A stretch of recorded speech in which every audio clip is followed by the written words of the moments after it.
Welcome back, everybody. It is Bulldog1205, and I am pumped today to finally make a video talking about something that's been about a month in the making here. Actually, in reality, it's been about a year in the making. I've been wanting to do this for a long time, but it's really come together over the last month. Starting putting all of the pieces into place. I now have my own Scholar Guild. I am super excited about that. I've been wanting to do it for a long time. And I think this is huge because I have talked about for a while, for about a year now, that I think the future of Web3 guilds is going to be content creation backed. We've seen a lot of guild failures in the past. A lot of these large guilds have kind of contributed to what people have said the fall of Play2Earn, which I believe is not true. But some of the previous style of guilds have really had some problems. I think we can revolutionize this. Everything can evolve, and content creation is the future of Web3 gaming guilds. So I'm going to talk about how I'm doing that on a small scale here at Splinter. We've got a lot to talk about. I'm going to talk about the guild, why I'm doing things differently, how I'm doing things differently, and I'm going to talk about some opportunities maybe for some of you guys out there. I've got 4 scholarships available, so if any of you scholars out there would like to come be a part of the guild after you watch this, after you see what we're all about, I'll tell you how you can apply for that. If you are another Splinterlands content creator, I would like to expand this beyond just my own guild. We've got guild alliances coming up, right? So if you're a content creator, whether you've got your own scholars or just a guild of friends and would like to be a part of this, reach out to me. We'll talk a little bit about some opportunities there. And then if you are a sponsor, sponsors are going to be the key behind all of this. So if you are a sponsor out there and have any interest, make sure you reach out. We're gonna talk about some opportunities there as well. But let's get into the guild here, what the guild actually is, kind of break things down. Right here we have it. We have the WalletGuard.app guild. Yes, this is a sponsored guild, which is what changes everything. WalletGuard has naming rights to the guild. They've got this for the first month.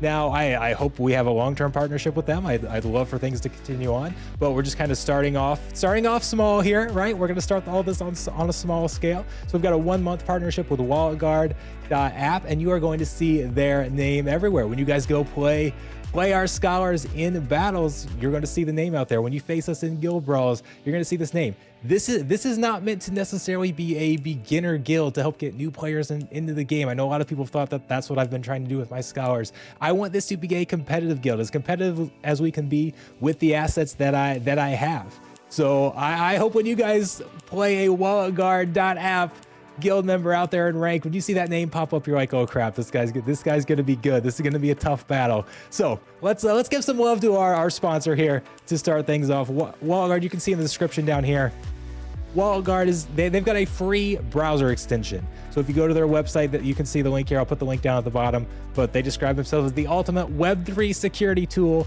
that protects your online assets from scams and fraud. With its advanced end-to-end security features, WalletGuard proactively detects and blocks malicious activity, giving you peace of mind as you navigate the world of Web3. So essentially what this is, you guys know security is so important in Web3, right? So I hope you guys have kind of looked at steps to take to protect your assets. But if anything ever gets through, WalletGuard can be like the security blanket that protects you from phishing websites, protects you from like scam extensions being installed, things like that. They can act as a security blanket to provide another level of security for your assets. So it's something I've had installed on my browser even before this partnership. So I really like them, and security is always great for Web3, right? So they are our sponsor. How does having a sponsor change things? So I said this is the key. Sponsorships change everything here, and that allows us to go from a model where like if you look at past guilds and some of the large play-to-earn guilds that are out there, one of the big criticisms behind them is they are extractors from a game economy.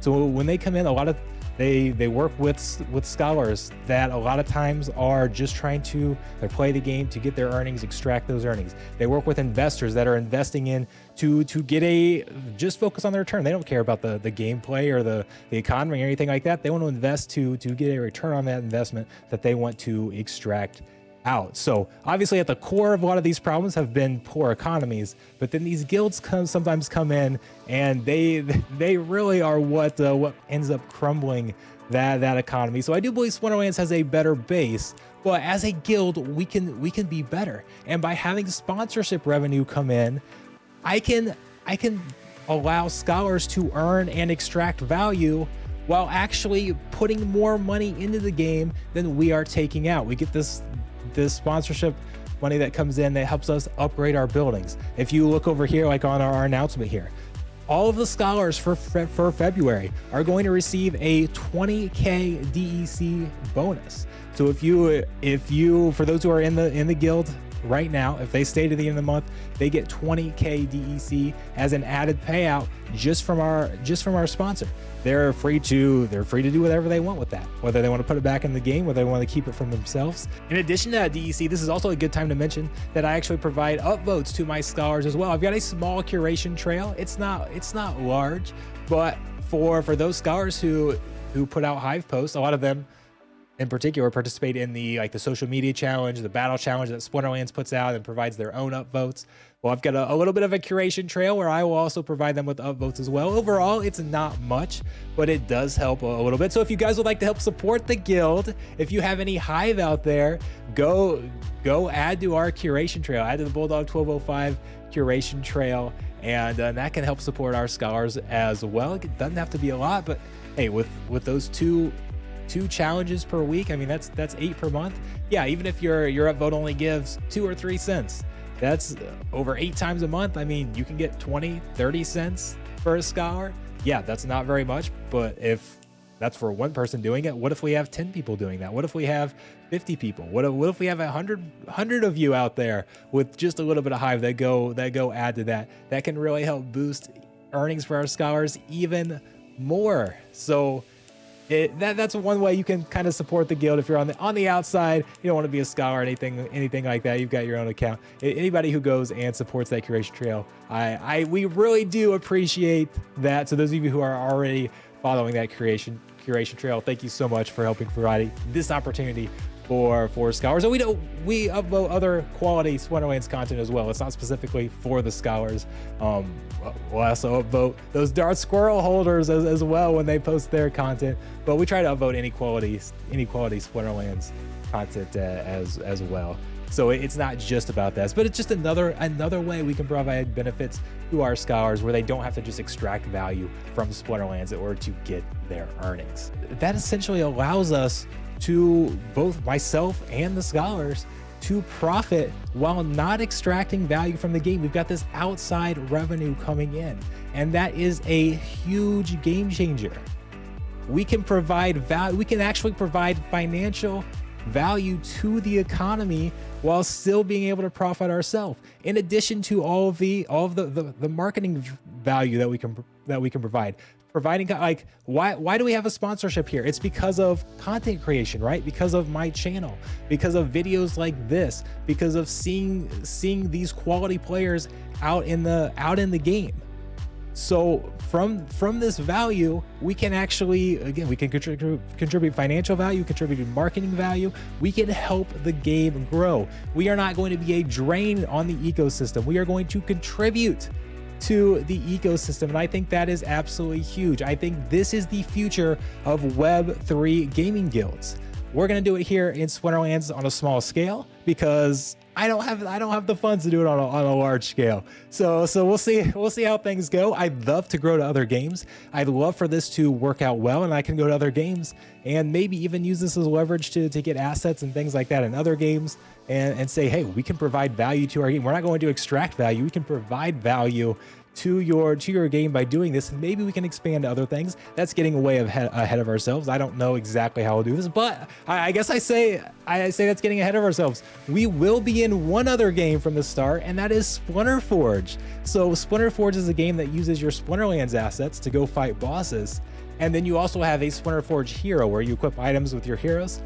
We actually have some Splinter Forge items as well. So this is not a requirement for our scholars, but for those who would like to, we can actually provide Splinter Forge items, and you can go out and you can earn in Splinter Forge as well. So we're starting off with 2 games, although there's obviously a large overlap in assets there, but we will be starting off with 2 games here. And I think that's going to be a lot of fun. So if you are a scholar out there and you would like to be a part of this guild, you can actually go apply. We have, there are 2 types of accounts that we'll essentially have. We'll have, they're all going to be mostly Chaos Legion cards, and some of the previous reward cards that are now the old reward cards that just ended. So there are gold level there. Our players were able to get up into Diamond League using those cards. Played fairly well last season, so things worked out great. Or there are silver level gold foil cards. So it's 1 league down, but you're using gold foil, so you get all the gold foil bonuses. You'll be in the gold foil phrase and that type of thing for our guilds. So those are the 2 that we have. If you would like to apply for one of those or both of those, you can leave a comment in the description down below. You can message me on Discord. You can message me on Twitter. So however you want to contact me, doesn't necessarily matter. If you're leaving a comment down below, I would leave your Discord information. That way I can reach out to you. It's kind of hard to reach out and send a message through YouTube or anything like that. That's not very easy. So leave your Discord information. But essentially, send in basically an application. So where you're playing at now, and tell me anything about yourself that would make me think that you are a high quality Splinterlands player at this league. So again, I'm not necessarily looking to get new players in the game with this guild.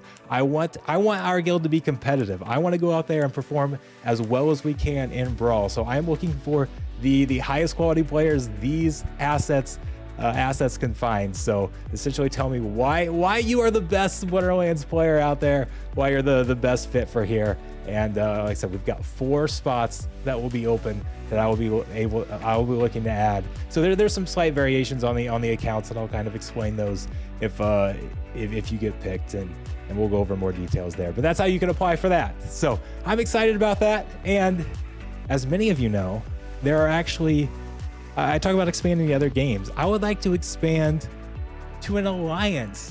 If anybody's looked at the roadmap or listened to some of the AMAs from past what Splinterlands has talked about, the roadmap, what's coming to the game, we have alliances that are coming that are going to be, I think they set up to 10 guilds working together with alliance buildings that will, we don't necessarily know all the details. I can't wait to see all the details.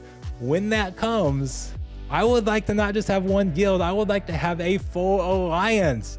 Of course, I don't have the assets to have, 150 accounts or whatever for an alliance. But I've talked about the key behind all of this is content creation. Content creation, driving value that can drive sponsor revenue. So if there are guilds out there who have content creators, if you are a Splinterlands content creator, I would love for you to start reaching out with me. Maybe we can start talking about ways where we could work together in the same alliance, and I can help find you guys maybe some sponsors for your guilds, maybe get some sponsor revenue for those alliance buildings, that type of thing, to benefit all of us. I don't know, there could be some cool partnerships there. I don't think this needs to be like, okay, yeah, we're one of the first guilds to have a sponsor name. I think we're actually the second one. I do think there was another guild out there that had a sponsor name, but we're kind of taking this to a whole new level. But 6 months, a year from now, I would like this to be a normal thing. I would like there to be dozens of sponsored guilds out there bringing lots of outside revenue into Splinterlands, and that is a way that we as players can actually help boost the Splinterlands economy.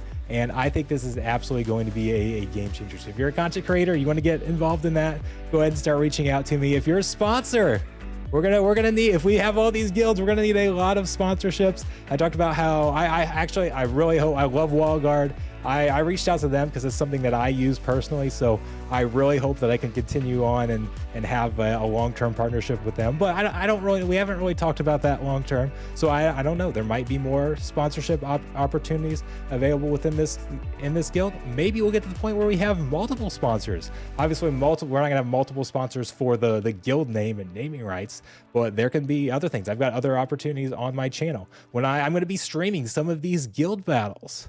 So that's going to be a lot of fun. We've got lots of opportunities for sponsorships here, so maybe we'll expand there. I don't know. That's all kind of getting ahead of ourselves. I do that a little bit sometimes. I've got these great ideas, but I don't always have either the time or the funding to go put everything together. So we're talking about guild alliances and all this stuff. That's way down the line. We'll see how this all goes short term here and how things work. But so far things are going great. We've had 2 guild brawls where since we filled out the guild, we've won both of those. Those were in tier 1. Yeah, we dominated tier 1. Tier 1 was a little low for us, but we got to start earning up those crowns and everything, right? So we are actually up into tier 2 now. So we are on the tier 2 arena for the first time. These guilds just started. So I think maybe tomorrow, maybe on Sunday, I will stream. I have a couple of my own accounts that I play in this guild. Yes, a couple of them are botted. I do not allow Stowers to bot, by the way. So these are all human. These are all played by humans. I do have a few accounts in there that are botted so that like when I go stream guild battles, I can have, instead of just having my 4 or 5 battles or 8 or 9 battles, I've got a couple accounts so I can hop in. Maybe on stream we can do 20 battles or something like that and really spend a little more time on this guild and showcasing the guild battles and then trying to win these frays and everything. So I do have a couple of accounts that are my own that will stay, that will continue to be played or botted by me. I've got to bot them. I can't play 4 accounts. I just don't have that much time. So I'm sorry. Yes, there are going to be some bots in the guild, but in general, we are focusing on, like, I want this to be more of a traditional guild with like you would be in with your friends, being competitive in brawls, that type of thing. So we run everything through my Discord. So even if you're not in the guild, you just want to come check out, see how the guild's doing, you're welcome to come by our Discord, hang out with us, chat. It's a lot of fun. So I'm super excited about this project. If you can't tell, I'm super excited to finally start this. And I think, again, I'm kind of doing things on a small scale. I really believe this is the future of gaming guilds in Web3. Content creation is key, because content creation can provide so much value to a game, can provide value to sponsors. There is a lot of different ways you can go with that, and that is really how things are going to evolve, and that's going to be a game changer for things like Play2Earn. I do not believe Play2Earn is dead. I believe the Play2Earn models that we've seen are dead, but I fully believe that Play2Earn and true Web3 gaming is possible, and that's why I love Splinterlands. Like, we're seeing so many games back away from Web3, and are there more Web 2.5? Like, we don't have earnings, we just have NFTs, we just have things like this. That's not really Web3. That's a lot of what Web3 has brought, and there's a lot of principles there, but Web3 is so much more than just true ownership. I mean, CSGO allows you to sell your own items and profit off of skins and things like that. You own your own assets there. They aren't Web3, they're still Web 2. There's a lot more to Web3 than just being able to sell your own items. And I love how Splinterlands is staying true to Web3. Play2Earn is not dead. It is just evolving. We are just getting started, and guilds like this are going to be a huge part of it down the road. So thank you guys so much for listening. I appreciate it. I hope you all have a great day. Stop by my stream on Sunday. We'll take a look at our first tier 2 arena battles for the WalletGuard.app guild. I'll see you there.